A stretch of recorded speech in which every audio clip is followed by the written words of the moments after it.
Hi everyone. Today we have discussed the Gurukul system of education during the time of the later Vedic period. आज हम लोग discuss करने जा रहे हैं वो खास करके गुरुकुल सिस्टम ऑफ एजुकेशन के बारे में समझेंगे जो आपका लेटर वैदिक पीरियड के समय में हुआ था.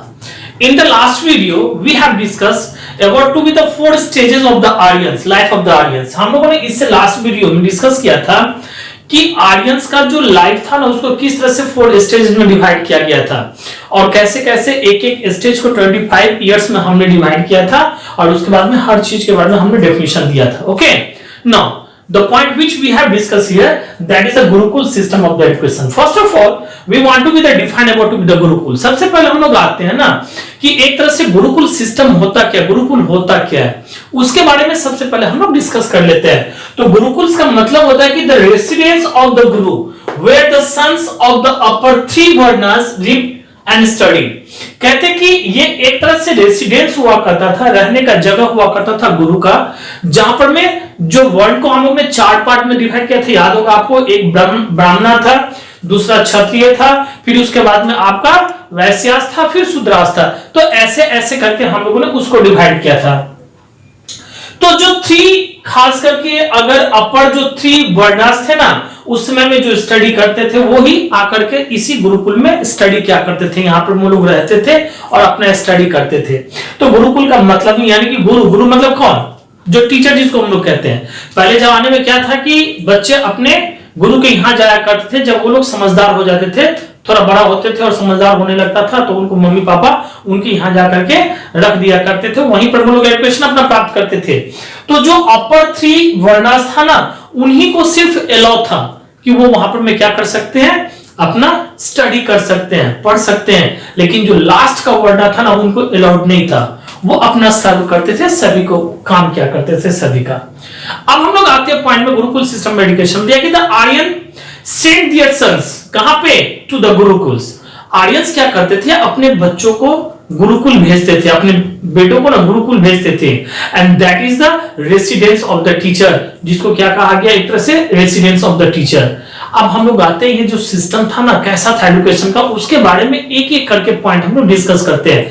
सबसे पहले first point, here the peoples live as the members of the guru's family. जहां पर मैं हम लोग सबसे पहला जो पॉइंट पढ़ेंगे कि यहां पर में पीपल्स किसको कहा गया, एक तरह से स्टूडेंट को कहा गया, जो रहते थे member of the guru's family. मतलब क्या, गुरु का जो फैमिली था ना उसका मेंबर बन के, किसके मेंबर बन के, गुरु के फैमिली का एक तरह से मेंबर बन के. मतलब वहां पर में रहने का मतलब ही होता था कि आप गुरु के बच्चे की तरह रहते हो, वहां पर उसके फैमिली मेंबर की तरह बन के रहते हो. ये नहीं कि आप बड़े अपर क्लासेस से हो तो आपको मतलब उस तरह से बहुत ज्यादा मान सम्मान दिया जाएगा, नहीं, बल्कि आप सभी के लिए वहां पर में बराबर रहोगे. ऐसा सिस्टम था. सेकेंड पॉइंट दिया गया है कि दे लर्न, ये लोग ना उस समय में लर्न करते थे क्या चीज, द वेदास.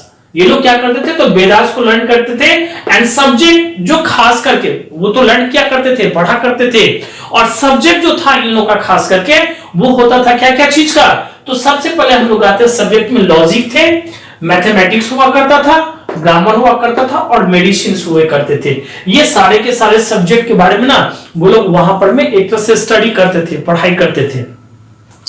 अब हम लोग आते हैं थर्ड नंबर पॉइंट में. कहते हैं कि एजुकेशन वाज इंपॉर्टेंट ओरली. मतलब एक तरह से एजुकेशन जो था ना वो इंपॉर्टेंट किया जाता था ओरली. अब ओरली का अर्थ तो हम लोग जानते हैं, मुंह से बोलने को जिसको कहा जाता है. अब ओरली का मतलब होता क्या था कि जो गुरु होते थे वो एक बड़े आसन पर किसी मतलब पेड़ के नीचे हो चाहे जहां भी हो, दालान हो, जो कुछ भी हो, उनका जो अपना आश्रम होता था वहीं पर वो रहते थे. और उसके नीचे में जो था ना सामने में सारे शिष्य वगैरह मतलब स्टूडेंट पीपल जिसको कहा गया है, ये सब वहां पर में क्या करते थे, बैठते थे और गुरु वहां से मुंह से बोलते थे. और का मतलब मैंने पहले ही कहा कि वो मुंह से बोलने का, तो गुरु पहले मुंह से बोलते थे और बोलने के बाद में वही चीज बच्चे जो थे वहां पर स्टूडेंट जो बैठे हुए रहते थे उनके सामने में वो सब सुना करता था और वही सीखा करते थे. लिखने वाला प्रोसेस वगैरह सब जो था ना उस समय में ऐसा नहीं था. तो मैंने कहा कि एजुकेशन जो था वो इंपॉर्टेंट किया जाता था ओरली. तो at the end of the ones education each people paid गुरु दक्षिणा और फीस. कहते हैं कि जैसे जैसे इनकी एजुकेशन समाप्त होती थी ना हर एक स्टूडेंट जो था ना वो गुरु दक्षिणा पेड करते थे, जिसको आजकल हम लोग फी के नाम से जानते हैं, to the Guru according to his capability. अपने गुरु को ना एक तरह से देने के लिए, उनकी कैपेबिलिटी के हिसाब से देने के लिए जो था ना, वो उस तरह से दक्षिणा वगैरह उनको दिया जाता था। किनको? गुरु को। मतलब जैसा स्टूडेंट होता था उसी तरह से अपने कैपेबल के हिसाब से वो गुरु दक्षिणा दिया करते थे। हम लोगों ने रामायण वगैरह भी देखा, महाभारत वगैरह भी देखा। रामायण की तो बात नहीं, महाभारत में हम लोगों ने कौरव और पांडवों की जो बच्चे थे, पांचों पांडव और कौरव के जो भी भाई सब थे, ये लोग वहां पर में आकर के गुरु दक्षिण मतलब गुरुकुल में आकर के शिक्षा ग्रहण वगैरह किए थे। ये चीज हम लोगों ने भी देखा था क्या, मतलब एक तरह से पढ़ा था, समझा था। और इसके बाद में हम लोग कहते हैं कि जो श्री कृष्ण भगवान के बारे में, सुदामा के बारे में सभी जानते हैं। ये लोग भी अपने गुरुकुल में ही जाकर के, गुरु के यहाँ पर में जाकर के इन्होंने भी शिक्षा दीक्षा वहां पर में लिए थे। उस समय में सिस्टम ही यही था गुरुकुल सिस्टम में, कि आप वहां जाकर के पढ़ाई करोगे। और जब ये पूरा का पूरा पढ़ाई स्टडी वगैरह जब कंप्लीट हो जाता था ना, तो उसके बाद में गुरु दक्षिणा दी जाती थी। तो ऐसे ऐसे करके ये सिस्टम पहले से ही बनते आ रहा है। अब हम लोग आते हैं जो अगला पॉइंट हम लोग का दिया गया है नंबर 4 का, उसमें दिया कि it is to be the remember that. ये आपको इसमें रिमेंबर करना था। क्या बात को रिमेंबर करना था, याद रखना है। It is to be remember that the gurukul education was confined to the upper 3 varnas. कहते कि अपर 3 वर्णास, मैंने अपर 3 वर्णास के बारे में यहां पर मैं बताया था, जैसे जैसे ब्राह्मण क्षत्रिय वगैरह सबका, तो उस समय में खास करके ना यह जो अलाउ था ना, वो सिर्फ अपर 3 वर्णास को ही अलाउ था। एजुकेशन जो सिस्टम था वो सिर्फ अपर 3 वर्णास को ही अलाउ किया गया था। And the Shudras were not allowed to receive the education. और जो लास्ट वर्ण का मैंने नाम कहा था ना, वो शूद्रास थे। इन शूद्रासों को क्या किया जाता था, तो एजुकेशन एक तरह से रिसीव नहीं करने दिया जाता था। ये सिस्टम उस समय में इस तरह से बनाया गया था। तो फिर अपर 3 वर्णास की बात करें तो ब्राह्मण हो गए, क्षत्रिय हो गए और वैश्यास हो गए।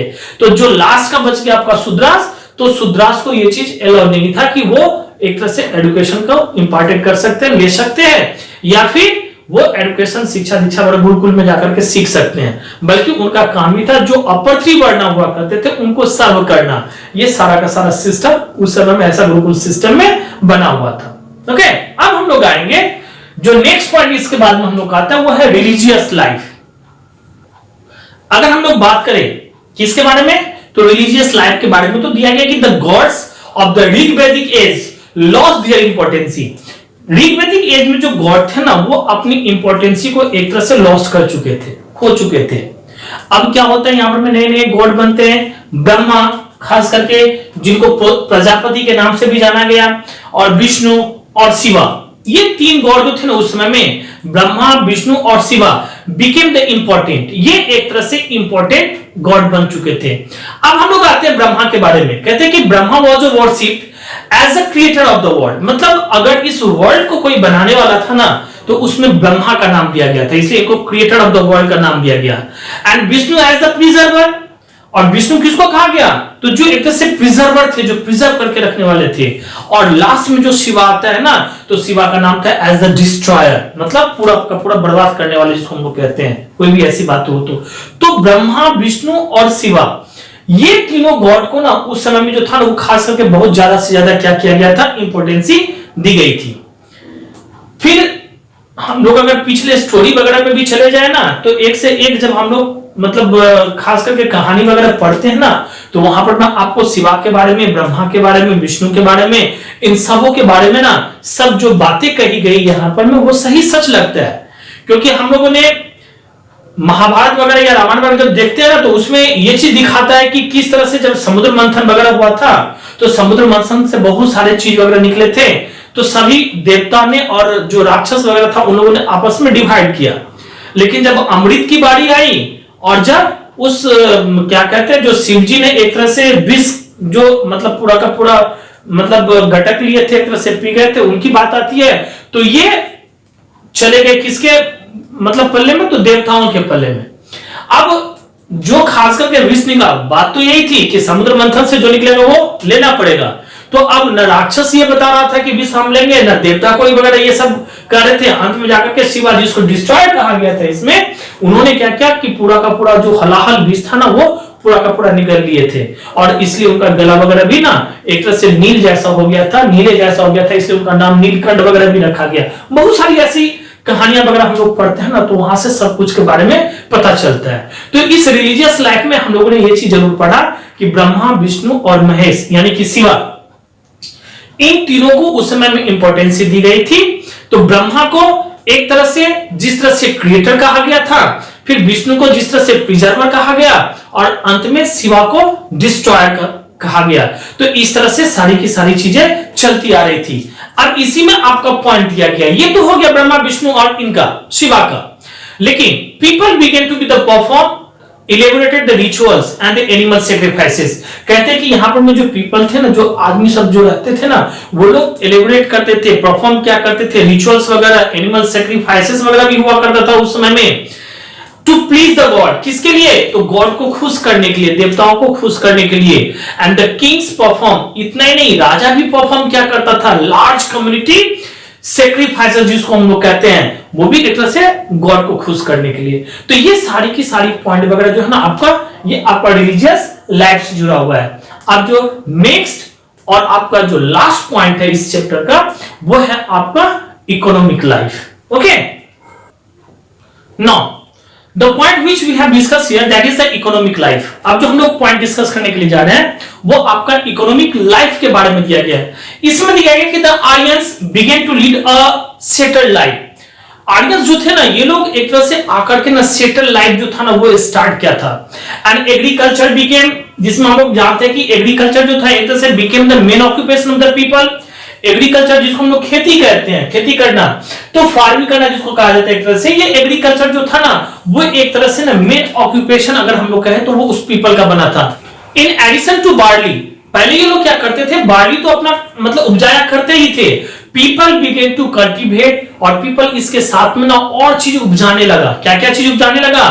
तो राइस एंड व्हीट, चावल जिसको हम लोग कहते हैं, गेहूं जिसको कहा जाता है ना, ये सब उन लोगों ने क्या किया, तो एक तरह से स्टार्ट कर दिया ग्रो करना।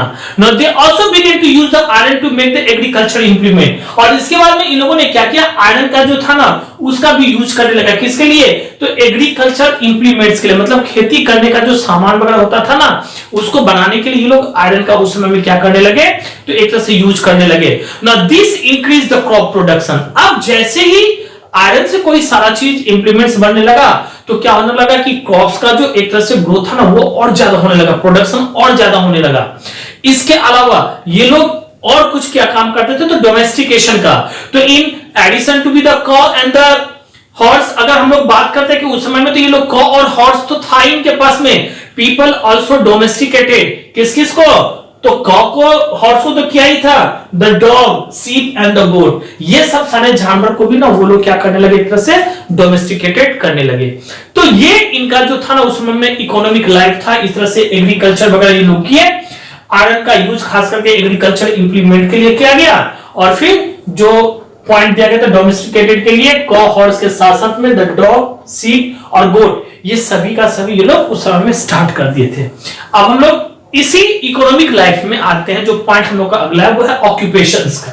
Okay, now if we talk about to be the occupations, अगर हम लोग ऑक्यूपेशंस की बात करते हैं उसमें में, तो सम ऑक्यूपेशंस ऑफ द ऋग वैदिक एज, अगर हम लोग ऋग वैदिक एज की बात करते हैं तो कुछ ऑक्यूपेशन में नाम आता है आपका। इसमें सबसे पहले आता है वीविंग का, ये हम लोग भी जानते हैं कि वीविंग क्या होता है। फिर पॉटरी मेकिंग का, बर्तन बनाना जिसको हम लोग कहते हैं एक तरह से।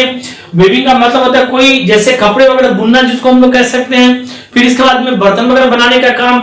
And tanning continued in this period, और इसके बाद में टैनिंग, टैनिंग का अर्थ होता है जैसे स्किन वगैरह जो मूव किया जाता है किसी जानवर के मतलब शरीर से, तो वो टैनिंग वगैरह ये सारा का सारा जो था ना उसमें में ये ऑक्यूपेशन जो था वो पीपल का चलते रहता था।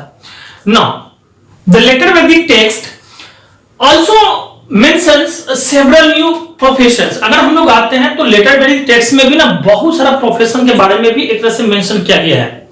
सम ऑफ दिस वेयर, अगर उसमें से कुछ की बात करें तो सबसे पहले ज्वेलर जिसको एक तरह से कहा गया, इसके बाद में आपका डायर, फिर leather workers and iron Smith, ये सारे के सारे जो थे ना वो न्यू न्यू प्रोफेशंस के रूप में उस समय में जाने गए थे। Perhaps the people traded with each other through the barter system, लेकिन इसके बावजूद भी उसके बाद में कहते हैं कि पीपल जो था ना वो जो ट्रेड क्या करता था थ्रू बार्टर सिस्टम। और बार्टर सिस्टम हम लोग स्टार्टिंग में ही हम लोग पढ़े थे कि किसी एक सामान के बदले में कोई दूसरे सामान को लेना देना, जिसको कहा जाता था, क्योंकि तो उस समय में मनी जो था ना वो एक तरह से इन्वॉल्व नहीं था। ये मनी जो थे, पैसे जिसको हम लोग कहते हैं रुपये पैसे होता है ना, आजकल हम लोग किसी दुकान में जाते हैं तो रुपये देते हैं, सामान लेते हैं, उस समय में ऐसा नहीं था, एक सामान के बदले में दूसरा सामान मिला करता था। तो ये सब सारा का सारा सिस्टम जो था उस समय में आपको दिया गया था। द वैदिक period ended around the 600 BCE। कहते हैं कि अगर हम लोग वैदिक पीरियड की बात करते हैं ना तो ये आकर के आपका 600 BCE के आसपास में जो होता है ना वो एक तरह से एंड होता है, खत्म होता है। When the big territorial units called the जनपदा, फिर बाद में क्या होता है, जहां पर में एक तरह से बिग जो टेरिटोरियल था ना वहां पे प्लेस, जिसको एक तरह से यूनिट को जनपदा कहा गया, ये सारी की सारी चीजें फॉर्म की गए। And the tribal set of the Aryans get the way of the formation of the republics and the monarchies. और उसके बाद में खास करके अगर हम लोग देखें तो जो tribal set of the Aryans का था ना वो लोग गिव अप कर चुके थे to the formation of the republic से भी और मोनार्ची से भी। तो ये सारा का सारा सिस्टम आपका उस समय में दिया गया था। तो यहीं पे आपका ये पॉइंट आपका कंप्लीट। Okay, that's all.